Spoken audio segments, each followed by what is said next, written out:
The words, slick and practiced, tumbled from Alara's lips, each one a tiny, poisoned dart. "We need to postpone the wedding. It's just Mark's important project launch is that week, and he needs my support. You understand, don't you, Alex?" I stood there, a ghost in my own life, the scent of her lavender perfume, the exact same fragrance she'd worn when she first shattered my world, coiling around me like a venomous snake. It was a cruel, olfactory echo of a past I was now impossibly reliving.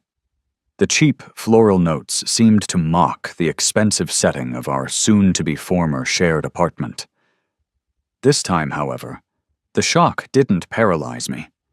It didn't send that familiar tremor of betrayal racing down my spine, leaving me breathless and broken. Instead, a cold, diamond-hard clarity settled into the marrow of my bones. I was back, and the universe, with its twisted sense of humor, was serving up the same betrayal, garnished with the same insincere apologies. It was happening again. The question that screamed in my mind wasn't why, but what now? I forced my features into a mask of mild surprise, a slight furrow of the brow, a gentle downturn of the lips. Inside, my heart was a stone, cold and heavy in my chest. "Postpone! Alara, everything's booked, paid for." My voice was carefully neutral, a feat of acting I hadn't known I possessed in my first disastrous run-through of this life. Flashes of the original timeline, vivid and agonizing, assaulted me. Alara's eventual inevitable affair with Mark, my supposed best friend. Their calculated, systematic theft of my business idea, the one that would have made me, the one they'd ridden to obscene success while I spiraled into debt and despair. My public humiliation, the whispers, the pitying looks, the acrid metallic tang of stale coffee from countless sleepless nights spent staring at a computer screen, trying to salvage the wreckage of my life, ghosted my tongue. I remembered their shared laughter, the conspiratorial glances I'd been too blinded by love, or perhaps sheer stupidity, to truly see. The air in our stylish, minimalist apartment, once a symbol of our shared future, suddenly felt thick, cloying, suffocating me with the weight of their treachery. How could I escape this meticulously crafted replay of my personal hell? Later, alone, the city lights of downtown sprawled below my window, painting streaks of indifferent neon across the polished floorboards. The old despair, a familiar phantom, tried to claw its way back, whispering insidious doubts. "You failed once. You'll fail again." But beneath it, a different spark ignited, not the fragile flame of hope, but the cold, unyielding fire of steely resolve. They expected me to crumble, to accommodate their selfish desires, to be the same pliable fool I had been before. They didn't know this wasn't my first time at this miserable, soul-crushing rodeo. A humorless smile touched my lips, a grim curve in the dim light. The rules of the game hadn't just changed. I was the one holding the damn rulebook now because I remembered every card they were about to play. My first move wouldn't be one of desperation, but of quiet, calculated precision. The phone buzzed a day later, Chloe's name flashing on the screen. My sister. Her voice, when I answered, was a viscous ooze of feigned sympathy, a tone she'd perfected over years of subtle manipulations. "Alex? Oh, honey, Alara just told me about the wedding. Are you okay? Maybe it's for the best, you know? Gives you both more time to prepare." Prepare for what? More betrayal? I recalled, with a fresh surge of bitterness, how Chloe had accidentally leaked my original groundbreaking software architecture plans to a competitor, a company Mark had, with astonishing convenience, joined as a consultant mere weeks later. The memory was as sharp as a shard of glass. The cloying sweetness of her tone now was a discordant, sickly note against the cool, logical glow of my monitor, where I was meticulously reviewing the lines of my old stolen code, searching for the vulnerabilities they'd exploited. "I'm managing, Chloe," I said, keeping my voice even. "Just a bit of a shock, that's all." Did she suspect? Did some flicker of my newfound awareness pierce her carefully constructed facade? Mark himself, the architect of my previous downfall, approached me a few days after that, all performative concern and counterfeit camaraderie. We were at our usual sports bar, the air thick with the smell of stale beer and fried food, a scent that now turned my stomach. He clapped a hand on my shoulder, his expression one of deep, earnest concern. "Mate, I feel absolutely terrible Ilara's putting you through this because of my work. Seriously, let me make it up to you, anything you need." The scent of his expensive, sharp cologne, a brand Ilara had started buying for him after they'd officially gotten together in the last timeline, pricked at my memory, a sensory trigger for the nausea coiling in my gut. He was already laying the groundwork, positioning himself as the supportive friend, the unwilling catalyst for Ilara's difficult decision. I saw the predator lurking just beneath the surface of his affable mask, his eyes gleaming with a hunger I now recognized all too well. "Thanks, Mark," I mumbled, feigning gratitude. "Means a lot." Would I confront him now, shatter his charade? No, not yet. The game required patience, a slow, deliberate unraveling of their plans. The first renewed wrongdoing, the opening salvo in their replayed campaign of deceit, came via a frantic call from Ilara. Her voice was tight with manufactured distress. "Alex, the venue. I just spoke to them about the new date. You know, the one that works for Mark. And they said there's a double booking. Can you believe it? For our new date." Her feigned outrage was almost comical. "Mark said he knows someone, a manager at a sister venue, who could probably pull some strings and get us a slot there, but, well, it's a bit more upscale. It'll cost extra. Quite a lot extra, actually." I listened, the receiver cool against my ear, a stark contrast to the simmering anger within me. I knew this play. It was a classic from their original repertoire. In the last life, this extra cost had conveniently and catastrophically come directly from my rapidly dwindling savings, the funds I'd earmarked for the initial phase of my startup. Mark had then, heroically, offered to cover a tiny, insignificant fraction of the inflated price, but only after I was financially crippled, his gesture a hollow performance of generosity. The knot in my stomach tightened, a cold dread mixed with a rising, righteous fury. The familiar scent of the cheap air freshener in our hallway, a cloying vanilla Ilara insisted on, suddenly felt oppressive. "How much extra, Ilara?" I asked, my voice deceptively calm. Would I fall into the same financial trap, allow them to bleed me dry before I'd even begun to fight back? To make matters worse, my own parents, usually bastions of unwavering support, seemed to have been subtly swayed by Ilara and Mark's carefully crafted narrative. During our weekly Sunday call, my mother's voice was laced with a hesitant concern that wasn't entirely for me. "Son, perhaps Ilara is right to be cautious about rushing things. And Mark, well, he seems like such a good, steadying influence on her, doesn't he? So ambitious." My father echoed her sentiments, his usual booming confidence replaced by a more measured tone. "Alex, sometimes these things happen for a reason.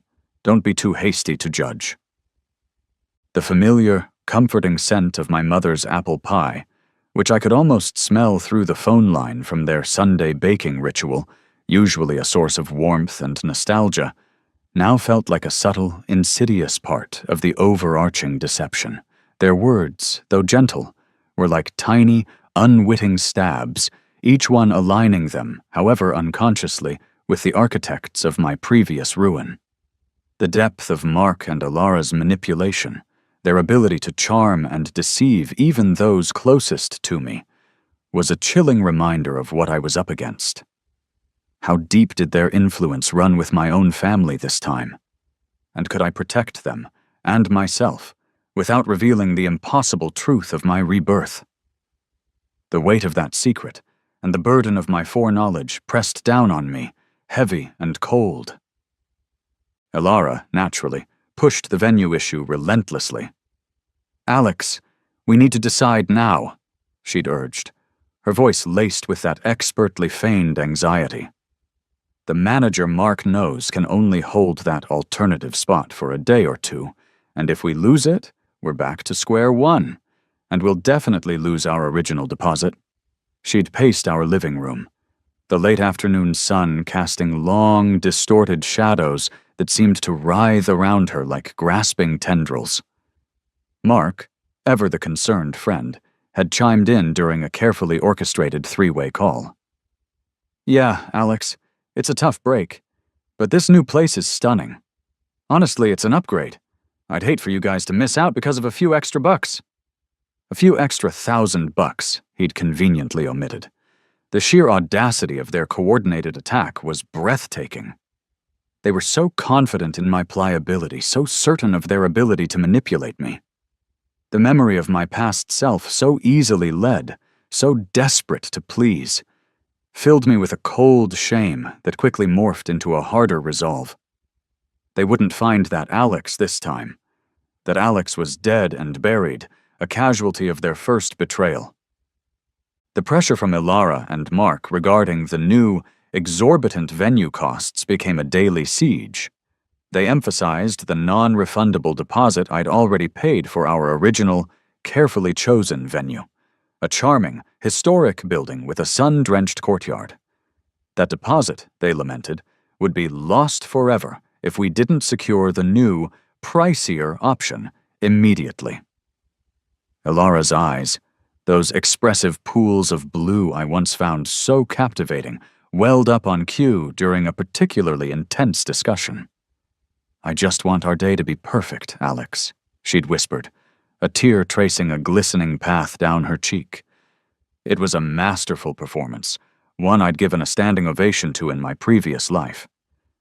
The scent of the expensive lilies Mark had thoughtfully sent Elara to cheer her up during this stressful time filled the apartment, their funereal fragrance a fitting accompaniment to their deceit.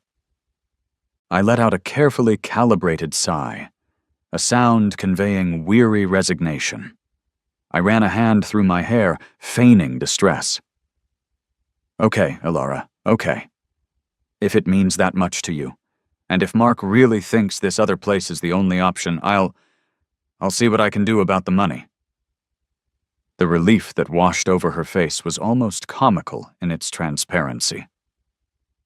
"Let me handle the venue negotiations from here, though. I need to understand all the terms." We were seated in a dimly lit, overpriced cafe, the kind Elara favored for its ambience. The low lighting cast long, flickering shadows across the table, mirroring the duplicity that hung heavy in the air between us. She readily agreed, no doubt envisioning me meekly handing over my bank details. My first call, however, wasn't to the new, extortionate venue.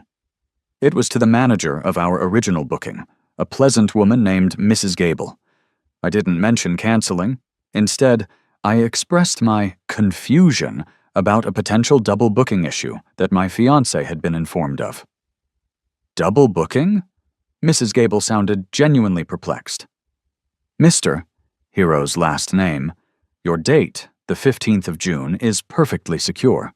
We have no other event scheduled. In fact, we were about to send out your final confirmation packet." I asked her to confirm this in writing, via email, which she happily agreed to do. Then I recorded our entire conversation, ensuring her statements were crystal clear.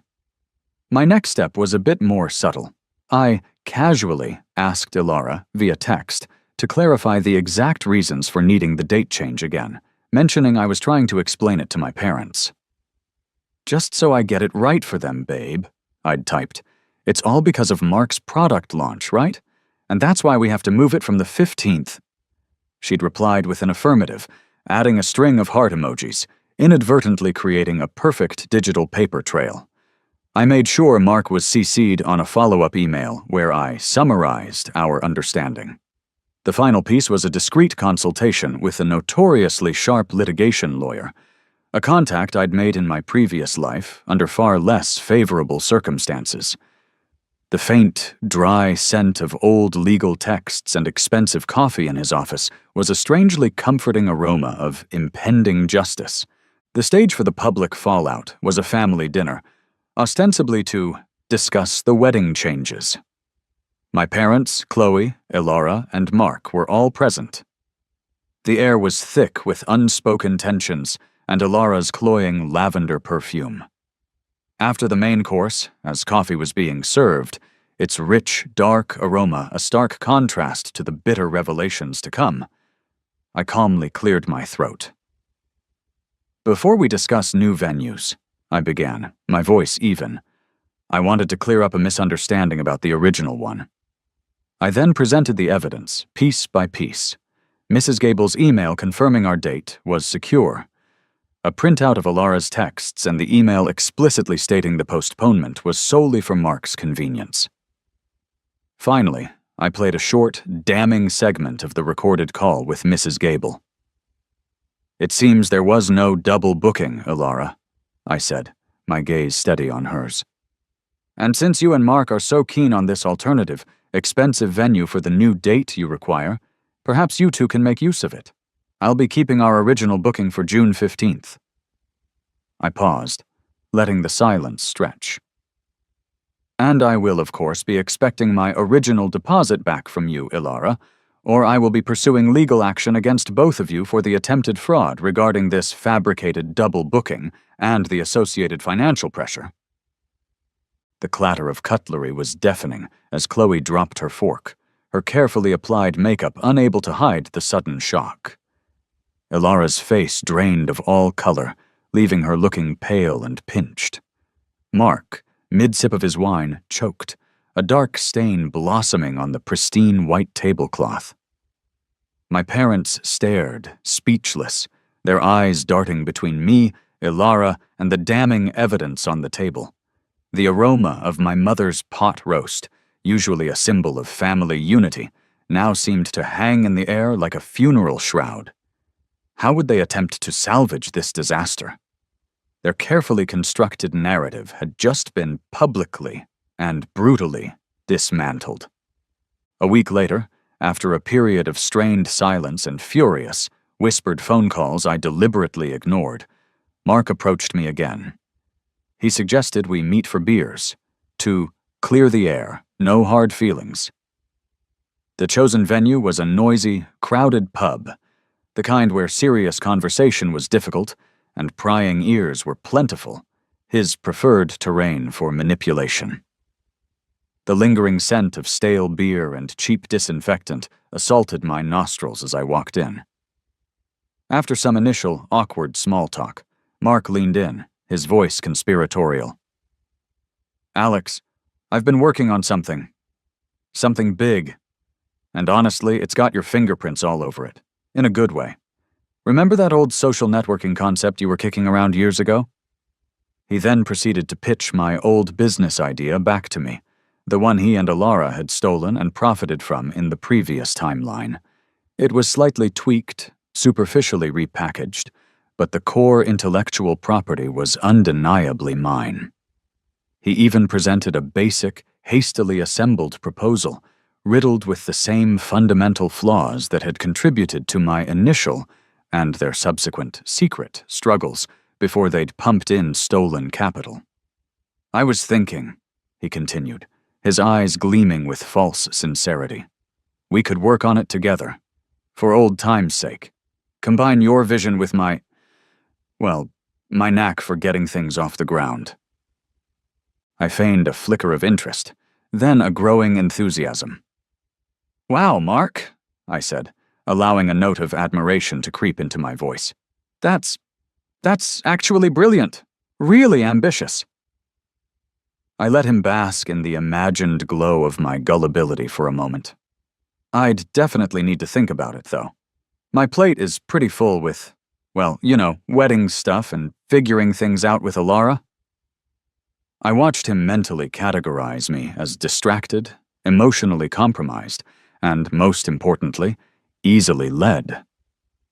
The faint, almost imperceptible curl of his lip told me he thought he had me hooked. My thinking about it involved a series of carefully crafted countermoves. Over the next few weeks, during carefully orchestrated brainstorming sessions, always in public places, always with my phone discreetly recording audio, I subtly fed Mark a stream of misleading improvements for my business plan. These were strategically designed flaws, cloaked in plausible business jargon, that I knew from my first painful experience would lead to significant financial drains and logistical dead ends. I painted them as cutting-edge enhancements, playing to his ego and his desire for quick, flashy results. Simultaneously, under the impenetrable anonymity of a shell company registered offshore, I began quietly developing my actual, significantly refined business idea, the true evolution of my original concept, incorporating all the lessons learned from my past failure and rebirth. I secured preliminary patents, registered domain names, and began assembling a small, trusted team of freelancers I'd vetted with extreme care. As a final touch, I accidentally left a vulnerable, early-stage document related to this new, but entirely decoy, advanced project on a shared cloud drive that Alara, I knew, still illicitly accessed, driven by her insatiable curiosity and greed. The file was encrypted, but with a password I knew she could guess or extract from my old notes. Her birthday. The digital breadcrumbs were laid. The public fallout was immensely satisfying. Mark, having enthusiastically incorporated all my brilliant improvements into his proposal, pitched the now fatally flawed business idea to a panel of potential investors. These were serious players, some of whom I'd subtly and anonymously warned through back channels about the disguised pitfalls and overinflated projections within Markwell Innovations, the arrogant name he'd chosen. The pitch, according to the gleeful post-mortem from one of my anonymous sources, was an unmitigated disaster. Projections crumbled under scrutiny, logistical plans unraveled, and Mark's confident bluster quickly deflated into flustered excuses. The investors, seasoned and ruthless, practically laughed him out of the room. The scent of expensive cigars and shattered dreams must have been thick in that boardroom. Simultaneously, the trap I'd set for Alara sprang shut. News, carefully leaked by my associate, began to circulate in niche tech blogs about a major data breach and attempted corporate espionage targeting my decoy, new advanced project. The story detailed how Alara Vance, fiancé of the project's alleged lead, had attempted to sell sensitive information to a rival company. The rival company representative she'd met with in a plush hotel suite I'd arranged was, of course, an associate of mine, a private investigator with a hidden camera. The entire transaction, her greedy haggling, her blatant betrayal, was captured in crystal clear HD. I chose to reveal Alara's treachery during what she'd tearfully requested as a reconciliation dinner at our apartment. She'd cooked, filling the air with the aroma of roasted chicken and herbs, a desperate attempt to rekindle something that was already ashes. After her latest round of apologies and pleas, I simply placed a tablet on the table and pressed play. The recording of her hotel meeting filled the tense silence. Mark, whom Alara had inexplicably invited, for moral support, she'd claimed, a decision she now clearly regretted, watched with a face that shifted from disbelief to a mask of pure, unadulterated fury. Alara herself trembled, her fork clattering against her plate, her eyes wide with dawning horror. The carefully constructed image of the wronged fiancé, the devoted partner, shattered into a million pieces. Would they finally confess their entire scheme? Or would their arrogance lead them to double down on their lies, even in the face of such irrefutable proof? The silence stretched, thick and suffocating, broken only by Ilara's ragged breathing. With the original wedding date rapidly approaching, the one I was still ostensibly planning, much to Ilara's bewildered confusion and Mark's simmering resentment, my dear sister, Chloe, reappeared, brimming with an unnerving eagerness to help. "Alex, you must be so stressed with all this uncertainty," she'd cooed, her voice dripping with false concern during a visit to my apartment. "Let me take some of the wedding load off your shoulders. Final vendor confirmations, decor, little things. What are sisters for?" The faint, almost cloying scent of her jasmine perfume, a fragrance I'd once associated with her breezy, carefree nature, now seemed to carry a whiff of deceit. Almost immediately after Chloe began her helpful campaign, critical items started to go mysteriously awry. Our custom-designed wedding invitations, which I'd already approved and paid for, were suddenly lost in the mail by the courier, according to the printer, a printer Chloe had helpfully recommended after my original choice had unexpectedly closed down. Specific decor elements we'd meticulously selected, like the antique silver candelabras for the tables, became suddenly unavailable due to unforeseen supplier issues. Chloe, with a sigh of theatrical frustration, would then present significantly more expensive, last-minute alternatives, invariably offered by companies that, with a little digging, I found had tenuous but traceable financial links to Mark or his known associates. She blamed incompetent vendors and bad luck, all while subtly steering me towards these pricier options, her brow furrowed with feigned concern for my rapidly escalating budget. The scent of lilies, Ilara's favorite flower and a prominent feature of our original decor plan, seemed to mock me from a wilting, overpriced bouquet Chloe had brought over as a sympathetic gesture.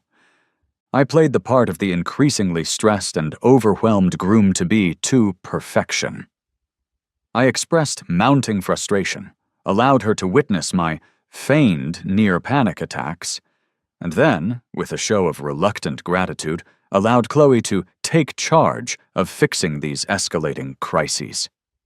"Thank you, Chloe," I'd say, my voice tight with manufactured anxiety. "I don't know what I'd do without you." I let her see me poring over spreadsheets, muttering about costs, reinforcing her belief that I was teetering on the brink of a financial and emotional collapse. She lapped it up, her eyes shining with a predatory light she probably thought was sisterly concern. My passivity, however, was a carefully constructed illusion. Weeks before Chloe had even begun her campaign of sabotage, I had already duplicated all essential wedding items and arrangements with a separate set of trusted, thoroughly vetted vendors, using a discrete budget drawn from funds they knew nothing about. These were stored off-site, ready to be deployed at a moment's notice. More crucially, I had installed a series of tiny, almost invisible security cameras throughout my apartment, particularly in the office area where Chloe often helped by accessing my laptop and files. The footage they captured was damning. Chloe, when she believed she was alone, meticulously sifting through my wedding-related emails, making furtive calls, and on one occasion physically removing a small, critical box of custom-made wedding favors I'd forgotten on my desk. Furthermore, my lawyer's forensic accountant had been hard at work, meticulously tracing the financial links between the new, expensive vendors Chloe was pushing and Mark's shell corporations, Chloe's digital footprints, emails, encrypted messages, small but significant bank transfers, were all over the connections, painting a clear picture of her willing collusion. The crisp, sterile scent of freshly printed bank statements and digital forensic reports in my lawyer's office was the aroma of her impending downfall. The confrontation took place just 3 days before the still-on wedding date. I convened a small family gathering at my parents' house, just them, Chloe, and myself. The atmosphere was already strained, my parents deeply worried by the escalating drama and my apparent inability to control the wedding chaos. After a tense, mostly silent meal, I calmly announced I had something important to share. "Chloe," I began, my voice low but firm. "You've been so incredibly helpful with the wedding, but I've been a little worried about some of the complications." I then connected my laptop to their large television screen. First, I played a curated reel of video evidence. Chloe surreptitiously pocketing the wedding favors. Chloe on the phone whispering about delaying tactics and inflated invoices. Chloe deleting specific vendor emails from my account. Next, I displayed the irrefutable financial trails clear, undeniable proof of her collaboration with Mark, showing her receiving kickbacks for steering me towards his overpriced, crony-run businesses. "I thought you were my sister, Chloe," I said, my voice devoid of its earlier feigned anxiety, now cold and resonant with a deep, settled anger. "I thought you cared about my happiness. Instead, it seems you were just another one of his accomplices, actively working to sabotage me, to profit from my supposed distress." Her carefully constructed composure shattered like fragile glass. Her face, moments before, arranged in an expression of concerned innocence, contorted with shock, then fear, then a dawning, horrified understanding. Our parents stared at the screen, then at Chloe, then back at the screen, their faces etched with disbelief and a profound, heartbreaking sorrow. The warm, comforting glow of the fireplace in their living room, a symbol of countless happy family memories, did absolutely nothing to dispel the sudden, glacial chill that had descended upon the room. Chloe opened her mouth, then closed it, no words forthcoming. The silence was her confession. Was the wedding still on? And if so, with whom was I actually planning to share that day? The unspoken question hung heavy in the air, a silent, ticking bomb.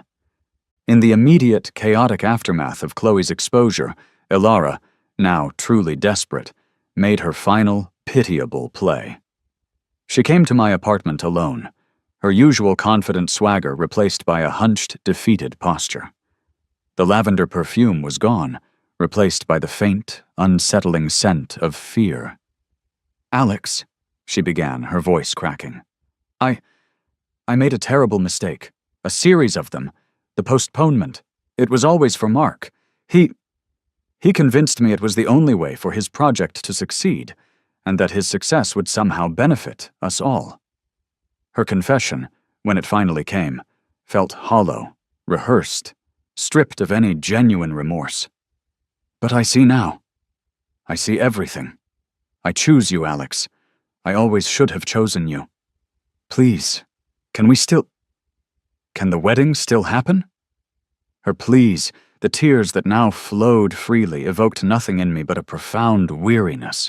The woman I thought I loved had been a phantom, a carefully constructed illusion. During these tumultuous weeks, while meticulously orchestrating the downfall of my betrayers, a different kind underscore of connection had unexpectedly blossomed. Sarah, an old friend from university, had reached out after hearing whispers of my troubled engagement through the alumni grapevine.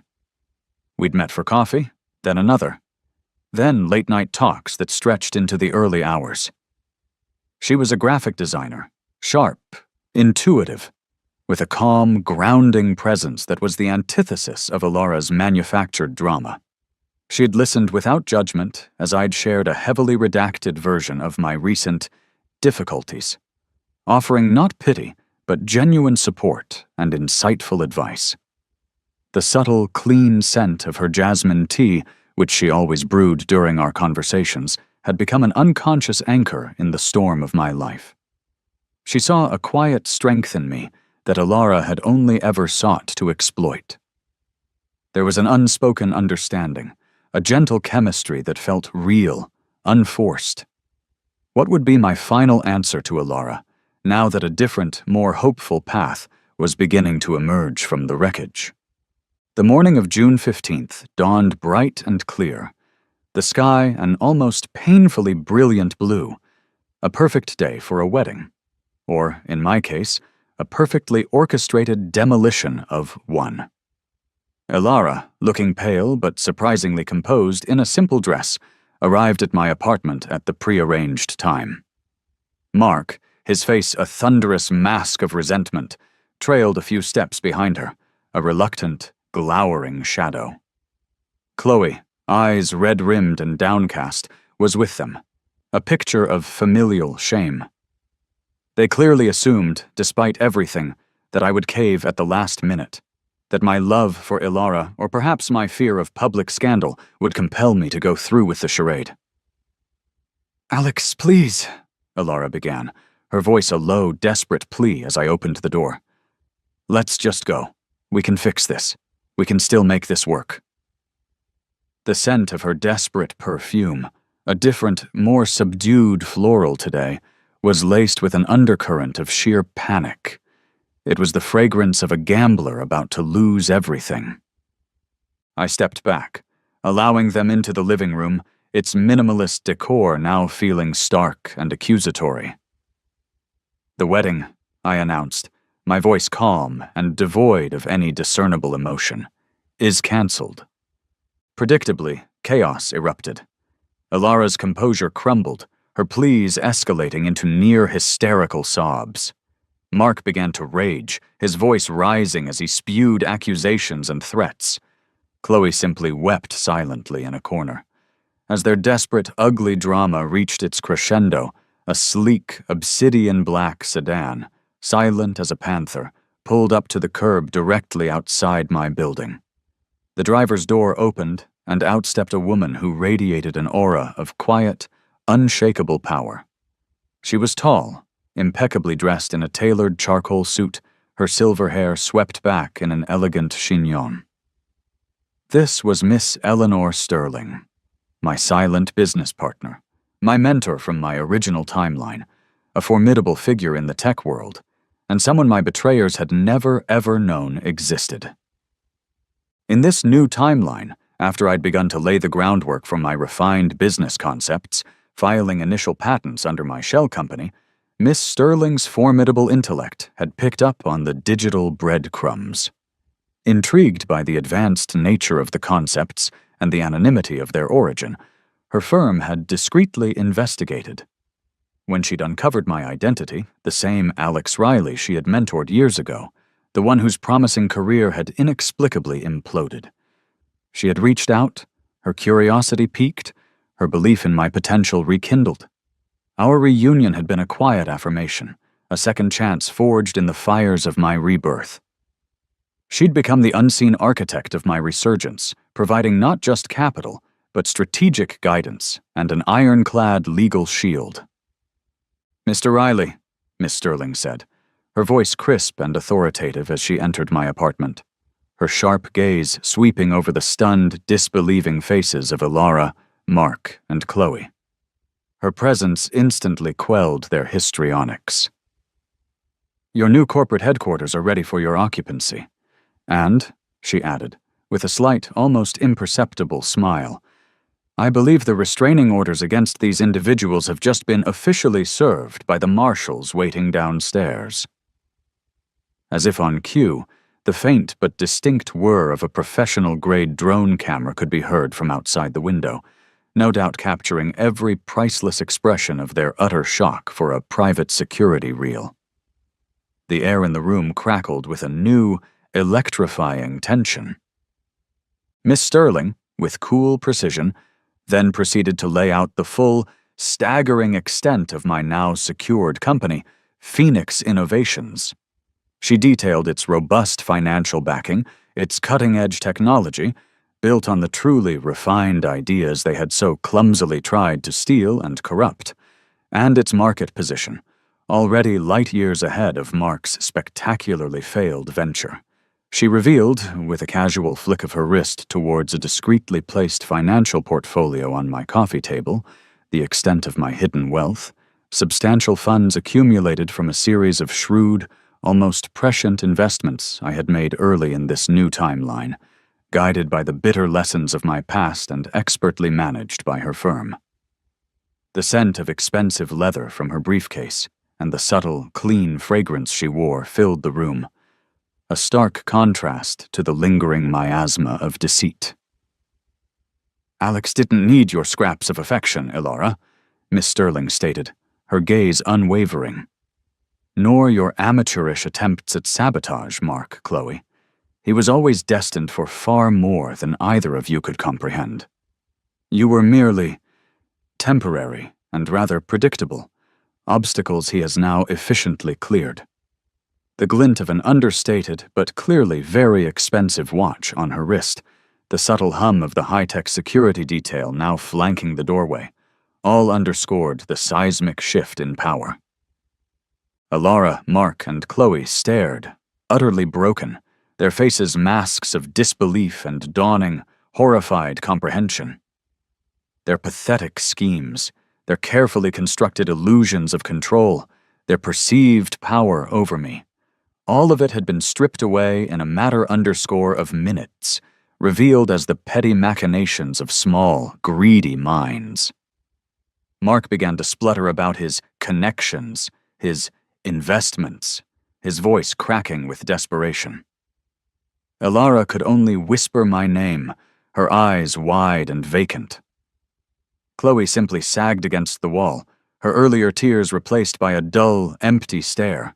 Their words, their very presence, were now just empty noise, insignificant against the backdrop of my quiet, unassailable success.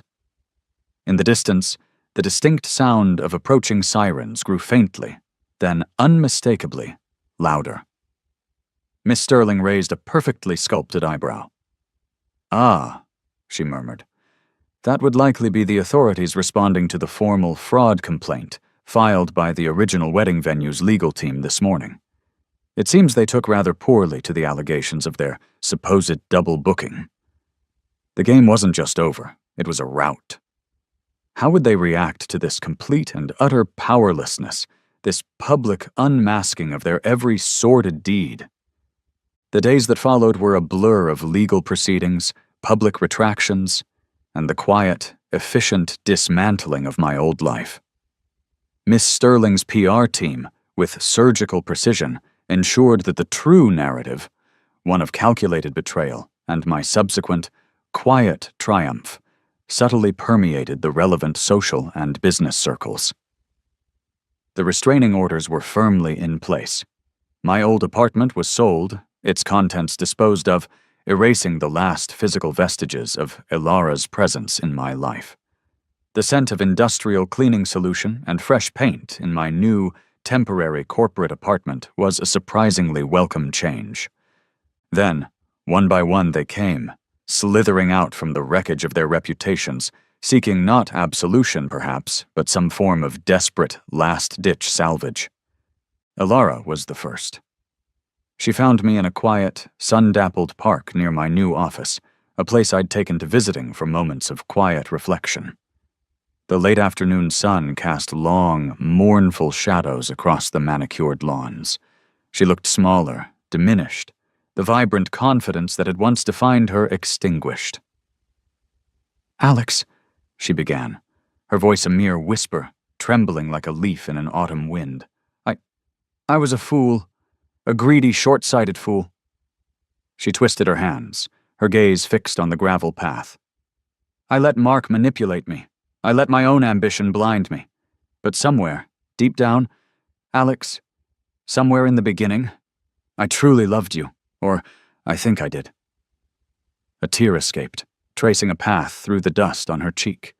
The earthy scent of rain on dry soil, a precursor to an evening shower, hung heavy in the air. Can you ever find it in your heart to forgive me?" Mark, predictably, was less contrite, more brazen.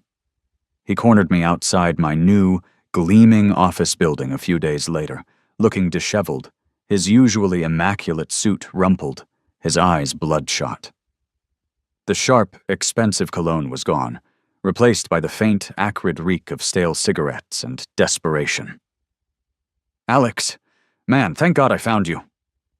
He attempted a weak, ingratiating smile that didn't reach his eyes. "Listen, I messed up. Big time, royally. That whole business idea, It was always yours, your genius. I was trying to keep up, you know? He ran a shaky hand through his already messy hair. But I can help you now. I know the market. I have connections. We can rebuild this, Alex, together. Partners, like we always should have been. His plea was a pathetic parody of his earlier arrogance.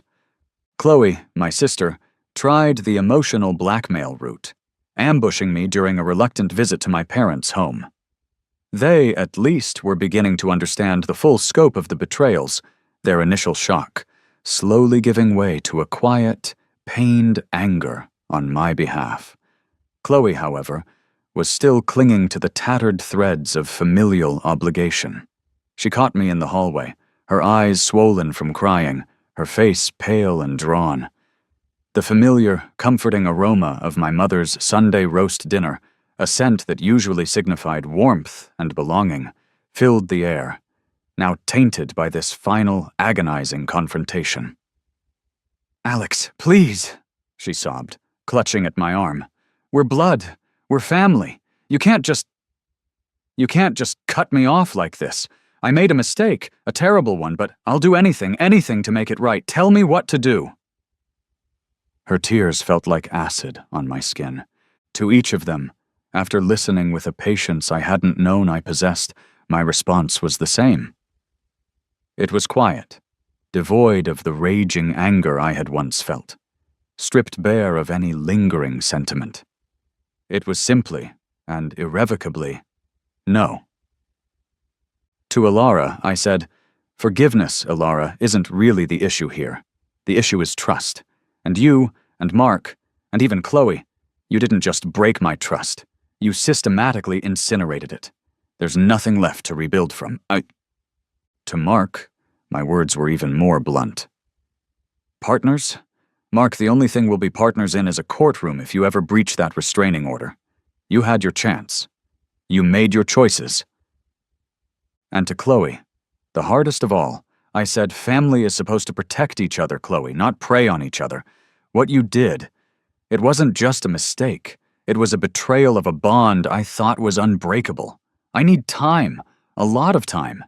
And honestly, I don't know if a making it right is even possible." I turned and walked away from each of them, leaving them standing in the ruins of their own making, their desperate pleas and hollow apologies echoing in the empty spaces where my love and trust for them had once resided. The sensation was one of profound, almost physical liberation, as if a heavy, suffocating cloak, woven from years of deceit and manipulation, had finally, blessedly, slid from my shoulders. The air felt cleaner, lighter. What did my new future truly hold, now that the ghosts of my past had been so decisively exorcised? 6 months later, the cacophony of betrayal had faded to a distant, almost imperceptible hum. I stood on the expansive balcony of my penthouse apartment, a space that was mine in a way no previous home had ever been. The city of San Francisco sprawled beneath me, a breathtaking tapestry of twinkling lights and dark, slumbering hills, the iconic silhouette of the Golden Gate Bridge a distant sentinel against the inky sky. The cool, crisp night breeze, carrying the faint, salty tang of the Pacific, tugged at my shirt. Phoenix Innovations wasn't just thriving. It was soaring, disrupting industries, exceeding even Miss Sterling's most optimistic projections. The scars of the past, I realized, hadn't vanished, but they had transformed. No longer raw, open wounds, but faint, silvery lines, reminders of battles fought and won, of resilience forged in fire. A quiet, unshakable confidence had settled deep within me, a bedrock built on self-reliance and hard-won wisdom. Sarah, her presence a gentle, comforting warmth beside me, leaned against the railing, her hand finding mine, our fingers lacing together, naturally, effortlessly. We were on a brief work trip to a tech conference in Hawaii, but this evening felt less like business and more like a quiet, shared celebration of how far we'd both come. We watched the sunset bleed across the horizon, painting the sky in fiery hues of orange, crimson, and deepest purple, over the tranquil glass-like surface of the ocean. Her calm, intelligent eyes, the color of warm honey, reflected the vibrant spectacle. There was no drama here, no hidden agendas, no cloying perfumes masking deceit, just a profound, shared peace. The subtle, clean scent of plumeria from the hotel gardens drifted up, mingling with the salty sea air, a fragrance of pure, uncomplicated beauty. "You seem genuinely happy, Alex," she murmured, her voice soft, her gaze shifting from the breathtaking vista to my face. Her smile was open, honest, a reflection of the serenity she herself exuded. I squeezed her hand. "I am," I said, the words simple, yet imbued with a depth of meaning that resonated through my entire being. "Happier than I thought possible." I thought, briefly, of Ilara, Mark, and Chloe. News of their various struggles occasionally, and unintentionally, still reached me through the digital ether or well-meaning but misinformed acquaintances. Mark was reportedly mired in a series of messy legal battles, his reputation in tatters, his Markwell innovations, a case study in failed ambition, and alleged investor fraud. Ilara, stripped of the financial cushion Mark had once provided, was apparently working a dead-end administrative job, her once bright sparkle dulled by bitterness and regret. Chloe remained estranged from our parents, who, while heartbroken by her actions, had drawn a firm line, their loyalty finally and rightly aligning with me. There was no triumph in their downfall, no vindictive pleasure, only a quiet, somber affirmation that I had made the right, albeit painful, choices. My journey, I understood now, hadn't just been about exacting revenge, however justified. It had been about reclaiming my agency, about meticulously rebuilding a life where I dictated the terms, where my worth wasn't contingent on someone else's approval or exploitation. It was about finding a partner who valued me for who I was, not for what they could gain. The delicate, almost imperceptible scent of Sarah's natural, jasmine-based perfume, a fragrance she wore not as a statement but as a personal comfort, was a quiet promise of authentic, shared tomorrows. Sarah tilted her head, her eyes searching mine. "You know," she said, a playful glint in her gaze, "when you first told me about your complicated breakup and the postponed wedding, I had a feeling there was a much bigger story there." I chuckled, a genuine, light-hearted sound. "You have no idea." I looked out at the vast expanse of the Pacific, the first stars beginning to prick the darkening velvet of the sky. "But that story's over." "This one," I said, turning back to her, my gaze holding hers, "is just beginning." Later, back in our suite, with the sound of the waves a gentle lullaby outside our window, Sarah raised a glass of champagne. The crystal flute caught the soft lamplight, scattering tiny rainbows. "To not waiting," she said, her smile genuine, luminous, and utterly captivating. "To seizing the moment, and to partners who can't wait to build a future, instead of endlessly postponing it for someone else's convenience." I clinked my glass against hers, the clear, bright sound a perfect punctuation mark. I looked at her, truly seeing not just a companion, but a partner, an equal, a woman whose strength mirrored my own, whose integrity was beyond question. The future wasn't just about professional success or financial security anymore. It was about shared joy, mutual respect, unwavering support, and the quiet, profound bliss of knowing I had finally found someone who didn't want to postpone happiness, but to embrace it, wholeheartedly, with me, right here, right now. The path ahead was open, vast, and beckoning, and for the first time in what felt like a lifetime, or perhaps two, I felt truly, exhilaratingly free.